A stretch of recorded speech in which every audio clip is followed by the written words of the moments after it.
You've tuned into Books, Business, and Beyond, the show that teaches you how to maximize your income from your book to create the lifestyle you want. Now here's your host, the international publishing expert who loves green smoothies and reading inspirational thriller novels, Kristen, the Book Ninja Eckstein, and her partner in success, Shelley Hitz. Hello, everyone, and welcome again to another episode of the awesome podcast, Books, Business, and Beyond. I am your co-host, Kristen Joy, and I'm here with my other fellow awesome co-host, Shelley Hitz. And today, we have a crazy cool person for you that we are interviewing. I cajoled him. Actually, I've paid him tens of thousands of dollars to be here. Well, not really, but... I have paid him tens of thousands of dollars, actually. In fact, you should be getting more payments today, Joseph. But his name is Joseph Michael, and he is one of the biggest writing productivity secrets that I've been holding close to my chest. I mean, he's amazing, and I'm super excited that we get to interview him today about all his tricks and tips, and also I call him, he is the Scrivener Coach, but I call him the Scrivener Ninja because in my book, he's definitely a ninja, besides the fact that he's got the ninja level training, which is just totally cool. So we bonded on that, Book Ninja and Scrivener Ninja and all that. So welcome, Joe, to our podcast. I'm so excited to have you here today, and I'm really excited to get to pick your brain for my audience. Awesome. Yeah, thank you so much for having me. I'm super excited to be here and to chat with you. So let's do it. Cool.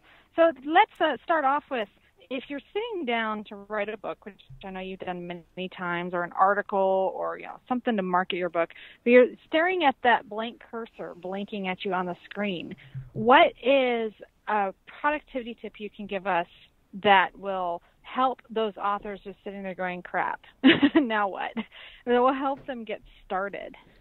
Yeah, so I fall into that category where I don't really believe too much in writer's block. I think it's more of just a focus block or a momentum block. So whenever I get started, I run into the same problems everybody else does, where you're not flowing with ideas. You don't feel like you're in that zone. So the change here that has to happen is you have to get in that zone. So I'm really big on just starting with something. Some people call it productive procrastination, whether it's, go with whatever it is that you are feeling at the moment. So if you're not thinking very analytically or creatively, like switch tasks and try something else, or just start writing. And then it's amazing how your ideas start to come from other ideas. I always tell people that that's where my best ideas come from, is on the backs of other ideas that would have never happened if I didn't initially get the ball rolling. So I'm a big believer in just getting the ball rolling and building up the momentum. So even if all you're doing is typing blah, blah, blah, blah, I don't know what to write, at least it's doing something, right? Yeah, and there always is, that's why I think writing prompts work so well, is because it just gets your mind flowing. It gets you starting to think about something. Even if it's just starting with a journal, if you don't have one, or just writing what you're thankful for, or, it doesn't have to even be related to, I think, whatever it is you're writing on. It just gets your mind kind of warmed up and gets you to start doing it. But the most important part about writing is, I always say this, it's putting your butt in the chair. Like, that's where the biggest struggle is. I totally agree with that. I mean, putting the butt in the chair, there's something to be said for that. In fact, I sat down to outline a course that I thought was just going to be one course, and I apologize in advance if you hear a helicopter going over my head, but apparently there's some action going on where I'm at right now. But anyway, I sat down to just write out one course that I thought, just to brainstorm, that's for authors. It's part of my Entrepreneur Mastery program. And I hit a wall. And what I needed to do was really get my butt in the chair. I mean, that was the secret. Once I got my butt in the chair, I quieted my mind. I gave myself permission to not think about the mess in my office and not even worry about all the crap all over the floor, but to just focus on the empty notebook, because I like to handwrite sometimes. This is a handwriting brainstorming journey. All of a sudden it flowed. I mean, I couldn't write fast enough to keep up with what was happening in my brain. I ended up writing a bunch of abbreviations and acronyms that now I'm trying to interpret because my thoughts and ideas were just flowing so fast. What I ended up doing was, when I looked at the content that I wrote down, I outlined 8 courses that I thought were going to be 8 modules in one course. But as soon as I started really looking at it and starting to develop the slides and stuff, it was 8 freaking courses. So, I mean, that's something that I wrote basically the outline to 8 books. Yeah. I could easily turn those into 8 books. So really that button chair secret, I mean, it's not so much a secret, but it's a discipline. It's something that authors really need to do. That's really cool. Yes. Thanks, Joseph. So after you get the button, the chair, and the brain starts to open up and get ideas, what is one of your top tricks for organizing your thoughts? And hint, hint, you can definitely talk about our favorite software in the world at this point. Yeah, so there's no question about it. My favorite tool is to use Scrivener for that. So for those of you who aren't familiar, Scrivener is like Microsoft Word on steroids.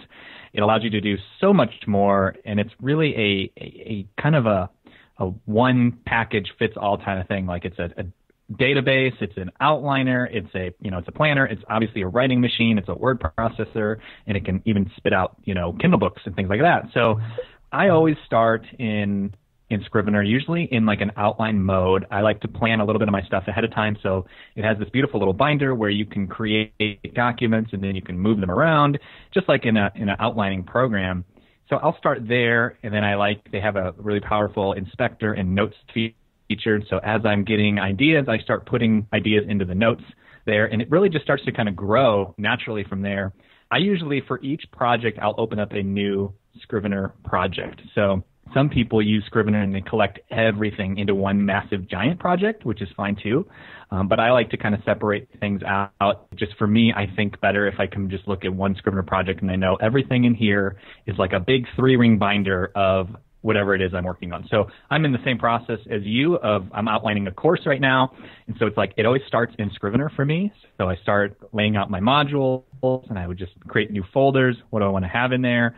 And then the flexibility to move things around, because probably just as well as anybody, things just take shape and they change dramatically from like how they start sometimes. And so you have to have something that's flexible to move around. Some people do a similar thing just with index cards, or Post-it notes, scattered all over the floor, and then you start rearranging them.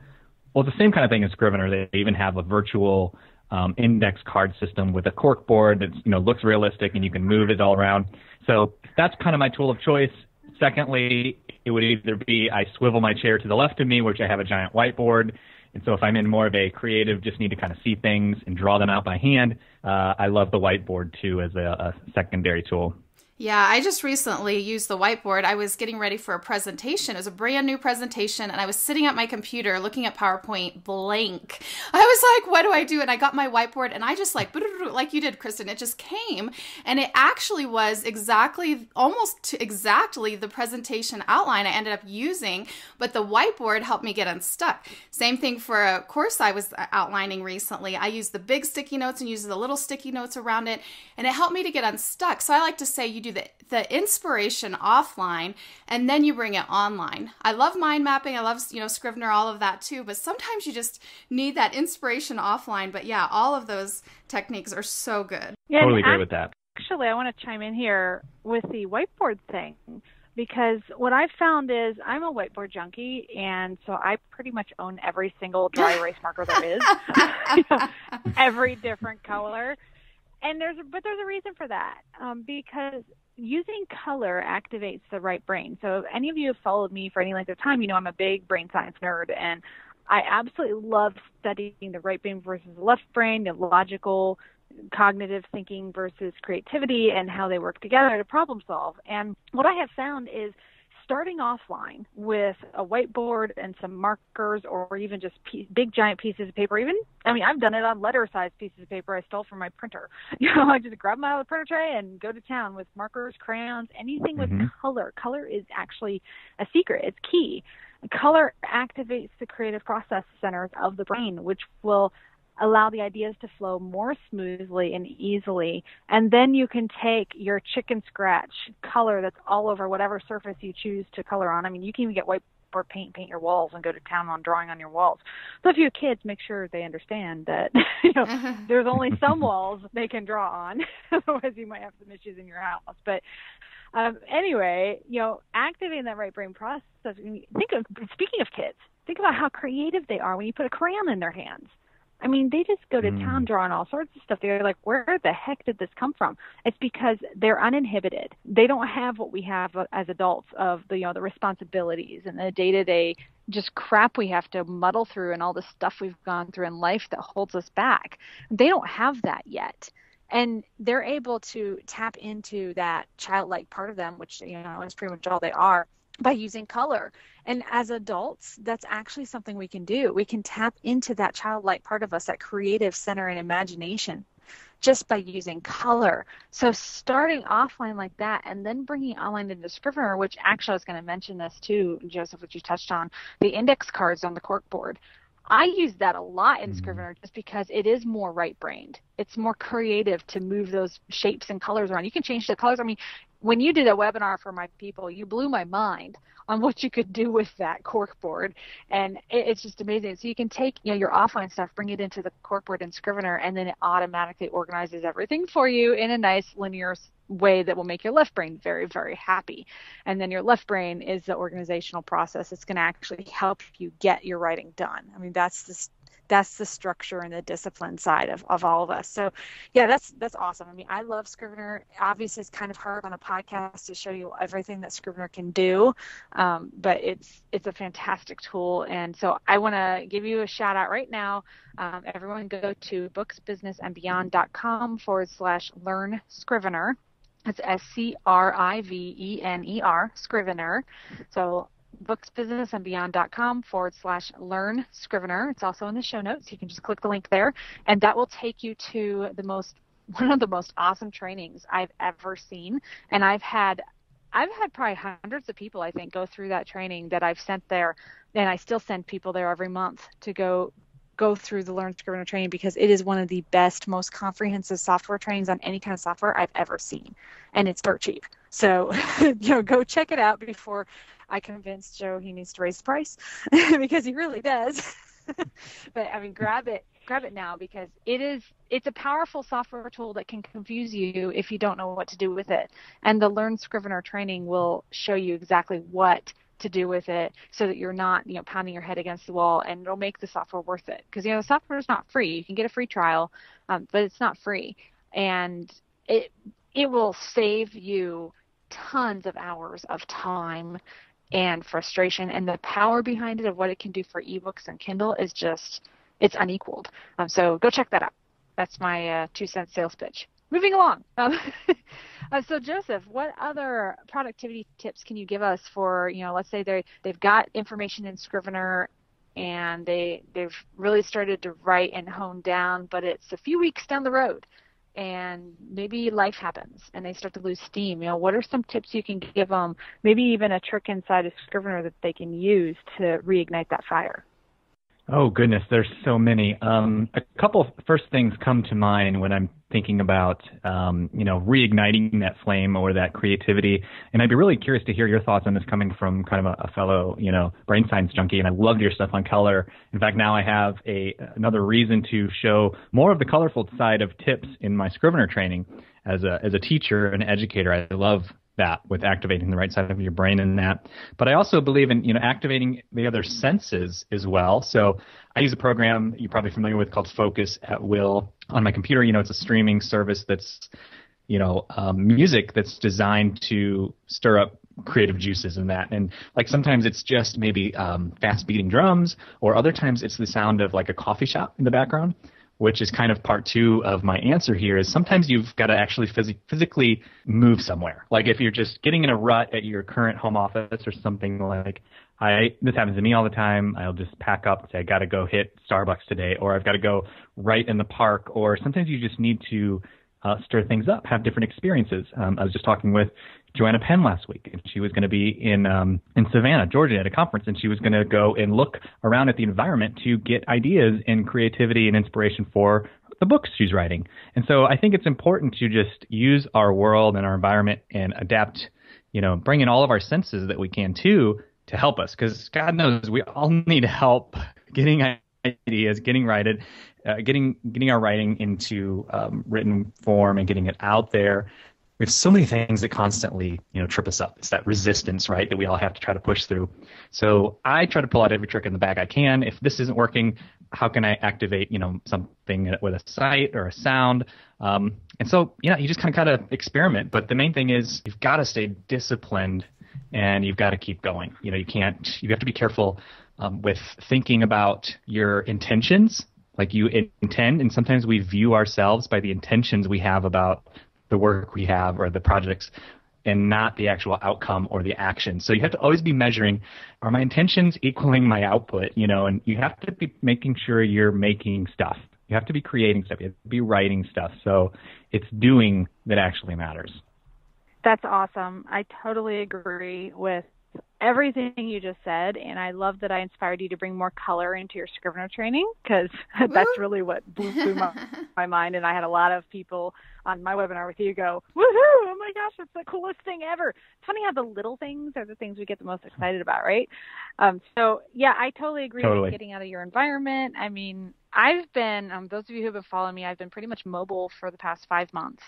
And I've been traveling. I've been living out of cars on various couches. I've been staying with friends and visiting and going to events and speaking. I mean, just all sorts of stuff. And this is going to continue, for me. It's going to become more of a common theme. In fact, I am doing this podcast recording right now from a parking lot out in the middle of nowhere in Virginia. And yet I have good cell signal, so that's a good thing, for my phone. So what I've found is you need that change of environment. You need to be able to get out of your normal run-of-the-mill rut, partly to get away from the distractions. I mean, I do some of my best writing in my car just because, it's away from my normal environment and there's a limited number of things around me that can distract me. So thank you so much for that tip. That's awesome. So as we wrap up today's show, first of all, Shelley, I'd like to hear your thoughts on what he just said about the environment thing, and then I'd like to get one more tip from you, Joseph, before we adjourn.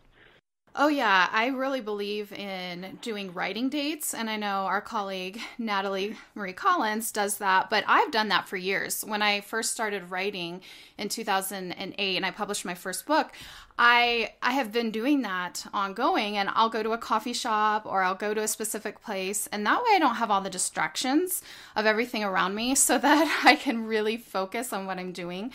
I also recently made a change with my office. We currently live in a small condo, and so I was doing my office in the dining room, and it was really distracting to me because it was right in the middle of my living space. I was always thinking about work. I was working way too much because it was always right there. And I made some changes, and sometimes you don't realize that you can make the change until you really look into it. And I moved my office stuff into our guest bedroom, and it has been such a good feeling to be able to close the door, to be able to have a space. Like, this is my workspace. This is my writing space. And my mind almost like switches gears. It's like, okay, time to go, time to write. So yeah, that's a really powerful tip. It's amazing how that happens. Just, closing a door and moving a space and having a space. I mean, you really do need a writing space to focus. So that's awesome, Shelley. Thanks. So Joseph, one more last writing productivity tip that you can give us before we let you go. Yeah, sure. So this might sound kind of very basic, but it's something that's revolutionized my workflow in the last month or so. Is I invested in one of those Very desks where it can convert from a sitting desk to a standing desk. It's number one, I was starting to have lots of back and neck problems and visiting the chiropractor too much, but I was amazed at the amount of clarity and ideas and just how my mind kind of shifted when I started standing. So I can easily just, raise my desk up and I can stand. Like even right now, I'm in a standing position. I find that even just doing interviews like this, it's easier for me when standing. And I've just been able to do so much better writing, more better, creative work, and I can last longer when I'm standing versus sitting. Now, that's not always going to be possible for long periods of time. That's why I'll kind of switch back and forth between sitting and standing. But whenever I'm in a real rut and I'm just like, I'm just not feeling it, I'm, lethargic, it's like, okay, it's time to stand and make myself stand. You fidget around, you burn more calories, your body's in a different physical state. So I know it sounds basic, but stand up. It can make a difference. Actually, that's not so basic. I switched to a standing desk about a year ago. And I had a conversation with my chiropractor about it because he told me, he said, the human body is not meant to sit still. We're always made to move, to be physically active in some way, shape, or form. I mean, that's why we have legs, right? So we can walk.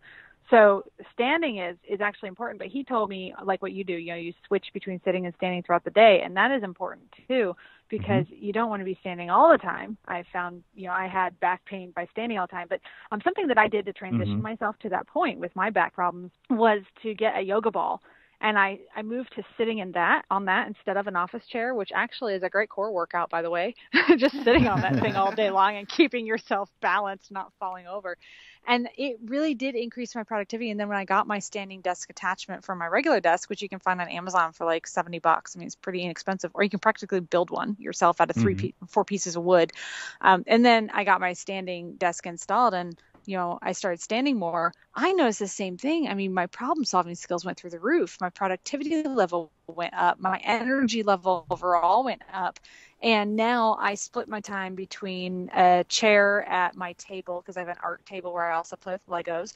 And so that's like my creativity center with my whiteboard right behind it, and my standing desk. And I also, when I'm not driving around the entire world, I'll be there standing and sitting. And I mean, even the same thing in hotel rooms, I'll do a lot of work standing. Like most of the podcast episodes that we've batch recorded today, because that's also a productivity secret, to do your stuff in batch. Yeah. That we've actually talked about on a previous episode. Yeah, and I also use a sit-stand desk as well, so I'll jump on the bandwagon. I've used it for years. I used to work as a physical therapist, and my specialty was in ergonomics. So anyways, that's such a great tip.